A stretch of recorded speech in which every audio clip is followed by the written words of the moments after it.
Okay, everyone, this is my spoiler review of Invincible Season 2, Episode 1, A Lesson for Your Next Life. Hit that sub button before I jump into this review so you don't miss one of my reviews of Invincible. So there's a nice misdirect to open this episode where we actually open in an alternate universe where Mark is fighting against Immortal and he's teamed up with his father, Omni-Man. So at first I was watching this and I was like, is this a nightmare sequence? Like, what the hell is going on here? But it's really cool to see this situation play out, and that we'll learn later in the episode from Angstrom that there's many dimensions where Mark teams up with his father and becomes the vision his father always wanted him to be, and to be a person who is constantly justifying his actions, that it's better for them, like you see him say on the screen.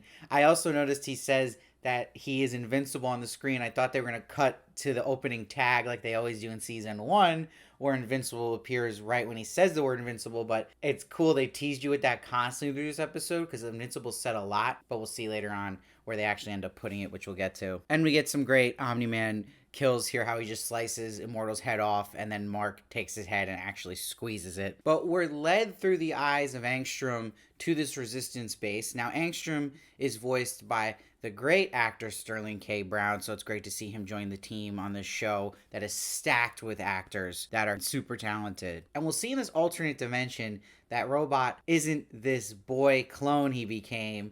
He is not in that form. Rex is nowhere to be found. They mention him, but we can assume he's dead in this universe. And that Eve is rocking the buzz cut. So I do think it's important that Mark didn't kill Eve, but paralyzed her. So to me, I'm going to guess that we are going to see this version of Eve again helping Mark in our main timeline because she has not been killed. Things like that are so important. But we see this version of Angstrom is sent through a portal before he's actually killed. We'll see this version of Angstrom later when we see the main Angstrom and all the Angstroms are in the room. This is clearly reminding you of Kang if you know anything about Marvel and the current MCU. Now, before we jump into Mark's story in the main timeline, I want to talk first about the Maulers because that's really important and how significant they are in this episode with Angstrom, because the Maulers are broken out of prison by Angstrom through a portal, but he has to bring them through a different universe. He explains he can't portal through the same dimension to the same dimension. It has to be to a different dimension. But he needs the Mauler scientific smarts because he has this device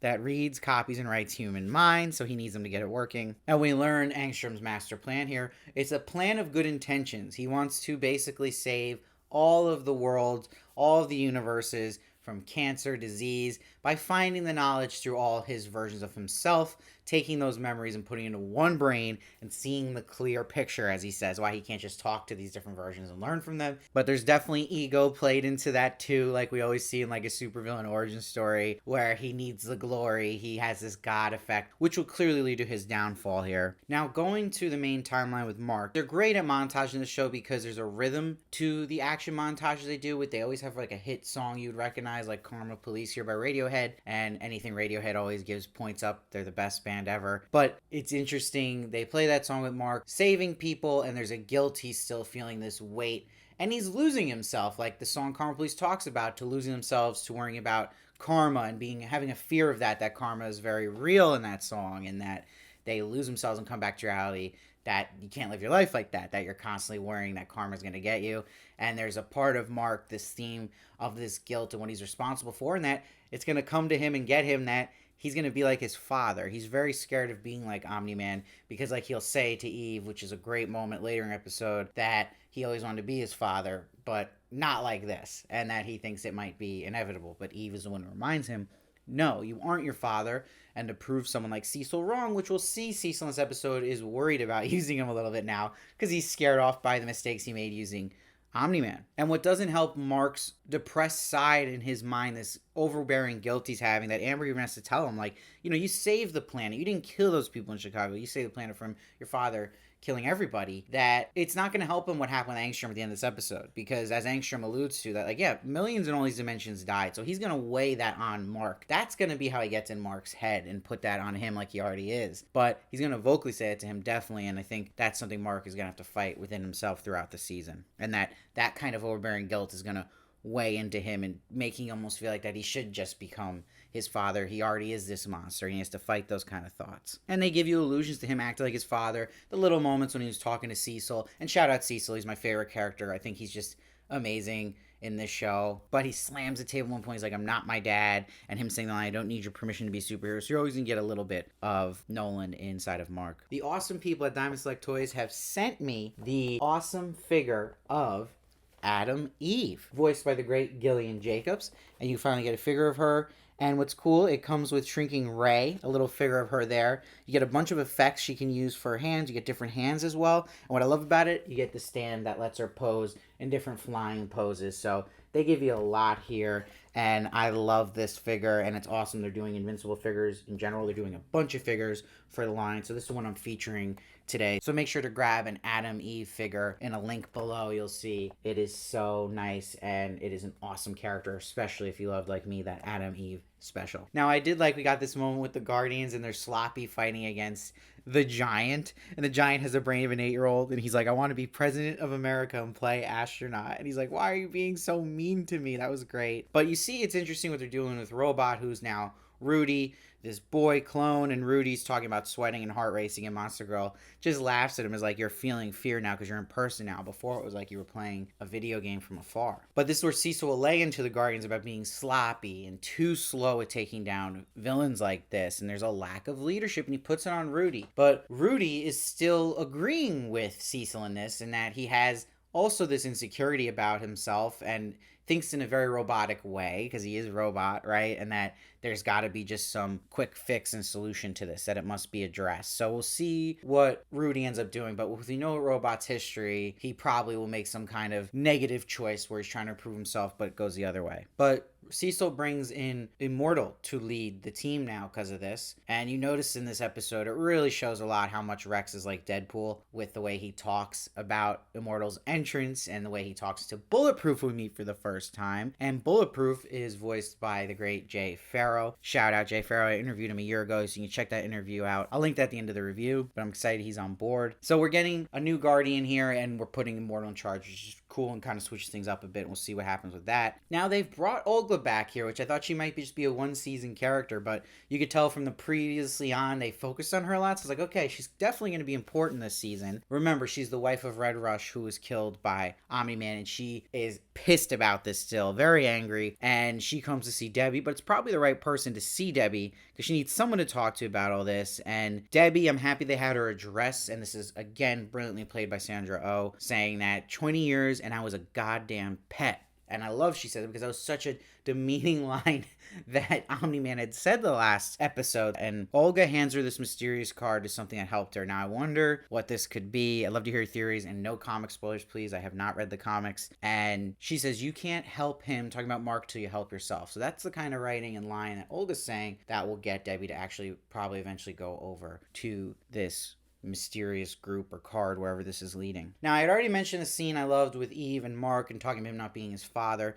That motivates him to go to Cecil now and go in a different approach. Like, look, I'll obey you. I'll be a team player, basically. It comes at the perfect time because Cecil knows they need a Hail Mary here with this mysterious threatening device he has found. Now, I'm happy we got to Angstrom already with the device and all these versions of Angstrom and already doing what he's planned to do, and they didn't drag this out all season to get to that. This isn't against the show, but it's just my personal preference right now. I'm so drained of multiverse anything. They're great in Spider-Man movies, but you know, even with Marvel, everything's multiverse now. So just seeing this was multiverse, I was like, oh God.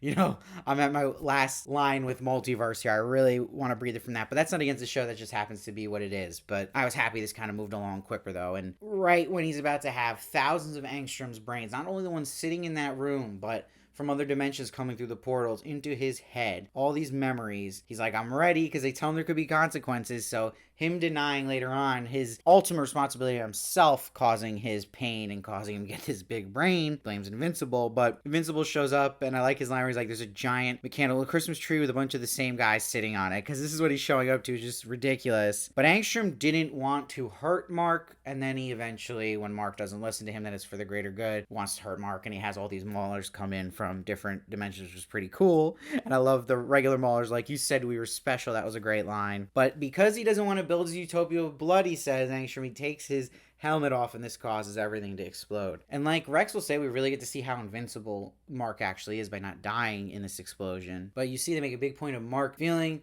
the guilt again with the literal blood in his hands looking at what just happened. So this is a big theme through this season. They're leaning into that and Mark fighting that and like the sins of his father and just being part of that basically evil DNA and believing he's not like that. But he's starting to talk like that about the guilt again, and that's where Rex and Cecil kind of have to talk him off that train of thought. And in a very dark episode, we did get moments of joy and levity here where Mark does a nice thing finding his mom passed out, not looking good from all this wine, and makes her dinner, which is a nice moment, and a nice moment where he gets the mail in that him and Amber both got accepted to the same school, but quickly that flips because he goes outside, sees an immortal. Now he's learning immortals questioning him and doubting him, and he's like, Cecil thinks you're on our side, I'm not sure, I'll be watching you. That's how the episode ends, and it's also going to plant more doubt into Mark about himself. Now we get a cool post-credit sequence where Mauler is half deformed, one of the Maulers, and he finds Angstrom. Now we see Angstrom in his full villainous form with the ginormous brain, and he's blaming Invincible, but remember there's a lot of Angstroms in here thinking this because they're seeing it from perspective from outside.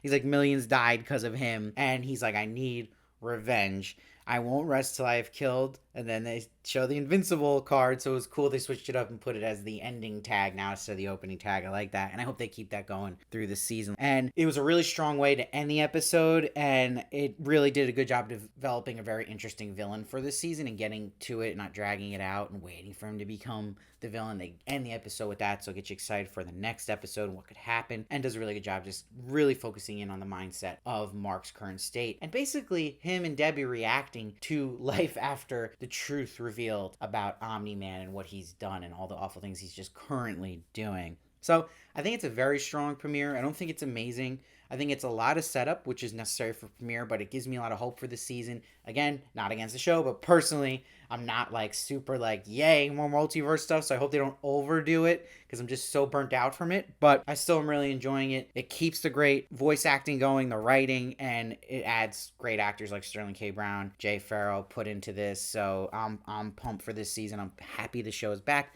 Unfortunately, we're only getting 4 episodes to start. We've had these strikes going on, so things have kind of get delayed. So let's just hope these 4 kick a lot of butt here. And this was a shorter episode, which was a little scary. It was only 45 minutes, so I hope they're not all that short. But we'll see what happens and just be happy it's back, I guess. But I'm going to give this one an 8.7. I also want to make a prediction, too. I have a feeling, even though it's not in the comics universe, they've not actually ever been in the same universe, but they are in the Amazon universe, right? I do think there's going to be a cameo because they're doing the multiverse stuff. They can do anything there, and that they might show Mark at one point in a dimension with the animated version of The Boys. I have a feeling we'll see that. Maybe we'll see Homelander or someone like that. Just quick prediction I have. And also, if you enjoy superhero stuff, I also do an X-Men channel that's brand new. I'm covering X-Men the animated series. I review figures for X-Men as well, so make sure to check that out as well. It's X-Men Trove. Please subscribe to this channel as well and leave your comments on this episode. I read every comment. I try to respond as many as I can, and I'll see you next time.